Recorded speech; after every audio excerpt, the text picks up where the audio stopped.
சிகரம் தொடு சேனல் நேயர்கள் அனைவருக்கும் வணக்கம். இன்று நாம் கேட்க போகும் கதை ஒரு வில்வித்தை குருவுக்கும் அவரது சீடர்களுக்கும் பற்றியது.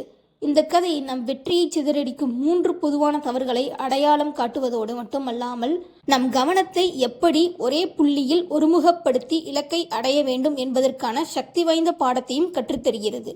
வாருங்கள் கதைக்குள் செல்வோம். கதை சொல்லும் நான் பானுப்பிரியா. பழங்காலத்தில் ஒரு சிறந்த வில்வித்தை குரு இருந்தார். அவரிடம் பல சீடர்கள் வித்தை கற்று வந்தனர். ஒரு நாள் தனது சீடர்களில் யார் உண்மையில் கவனத்தை ஒருமுகப்படுத்துவதில் சிறந்தவர் என்பதை சோதிக்க அவர் ஒரு போட்டி வைத்தார். அவர் ஒரு மரத்தின் கிளையில் ஒரு மரத்தினால் ஆன பறவையை வைத்தார். அதன் கண்களை சரியாக தாக்க வேண்டும் என்பதுதான் சவால். குரு 3 சீடர்களை தேர்ந்தெடுத்தார். அதில் முதல் சீடனை அழைத்து, "உனக்கு என்ன தெரிகிறது?" என்று கேட்டார். அதற்கு அந்த சீடன் கூறினான், "குருவே, நான் இந்த போட்டியில் ஜெயித்துவிட்டால் எனக்கு கிடைக்கும் தங்கப் பதக்கமும் மக்கள் தரும் புகழும் தான் என் கண்ணுக்கு தெரிகிறது" என்றான். இப்படி குருவிடம் கூறிவிட்டு வில்லை வளைத்து அம்பை பூட்டினான். ஆனால் அவன் எய்த அம்பு அந்த பறவையை தொடக்கூட இல்லை. 2வது சீடன் வந்தான். குரு அதே கேள்வியை கேட்டார். அவன் சொன்னான், "குருவே, எனக்கு அந்த பறவை தெரிகிறது, அதை சுற்றியுள்ள அழகான இலைகள் தெரிகிறது, மரத்தின் பின்னால் இருக்கும் நீலவானம் தெரிகிறது" என்று பதிலளித்து அவன் அம்பை எய்தான். அது பறவையின் இறக்கையில் பட்டு தெரித்தது.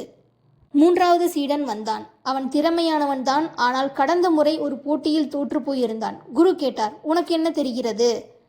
என்று குரு கேட்க அதற்கு அவன் கூறினான், "குருவே, எனக்கு பறவை தெரிகிறது.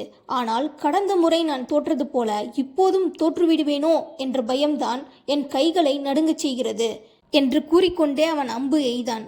ஆனால் அவன் எய்த அம்பு இலக்கை விட்டு எங்கேயோ சென்றது. கடைசியாக ஒரு சீடன் வந்தான். அவன் பெயர்தான் அர்ஜுனன். குரு கேட்டார், "அர்ஜுனா, உனக்கு என்ன தெரிகிறது?" அதற்கு அர்ஜுனன் கூறினான், "குருவே, எனக்கு அந்த பறவையின் கண்கள் மட்டுமே தெரிகிறது, வேறு எதுவும் என் கண்களுக்கு தெரியவில்லை" என்று கூறி அவன் அம்பு எய்தான். அவன் எய்த அம்பு சரியாக பறவையின் கண்களை துளைத்தது. நண்பர்களே, இந்த கதையில் வந்த சீடர்களைப் போலதான் நாமும் பல நேரங்களில் செயல்படுகிறோம். ஒன்று, முடிவை பற்றி கவலைப்படுகிறோம், அல்லது சுற்றியுள்ள கவன சிதறல்களில் சிக்கிக்கொள்கிறோம், இல்லையென்றால் கடந்த கால தோல்விகளை சுமந்து திரிகிறோம்.